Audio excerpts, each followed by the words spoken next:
ప్రతి జుమా రోజున ఏం చదువుతామండి? సూరతుల్ కహఫ్.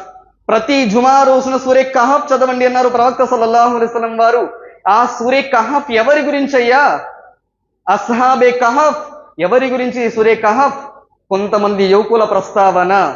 కొంతమంది యువకులు ఆనాడు తమ ఊరి వాళ్ళు, తమ తల్లిదండ్రులు, తమ తాత ముత్తాతలు, తమ బంధువులు అల్లాహ్తో పాటు వేరుపైన ఆరాధిస్తుంటే, బహుదైవ ఆరాధన చేస్తుంటే, తమని తమ విశ్వాసం నుండి వెళ్ళగొట్టుతుంటే, తమ విశ్వాసాన్ని కాపాడుకోవడం కోసం, తమ ధర్మాన్ని కాపాడుకోవడం కోసం ఆ యువకులు తమ తల్లిదండ్రుల్ని, తమ కుటుంబ సభ్యుల్ని, తమ ఊరి వారిని వదిలేసి తమ విశ్వాసాన్ని కాపాడుకోవడం కోసం గుహలోకి వచ్చి తలదాచుకున్నారు.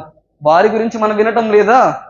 ఎందుకు పెట్టాడు? నేటి ప్రపంచ యువతరానికి ఆదర్శంగా. తెలుగులో ఇలాంటి ధార్మిక కార్యక్రమాలు నిర్వహించాలి అంటే సంప్రదించండి నజీర్ అహ్మద్ దాయి, గుంటూరు.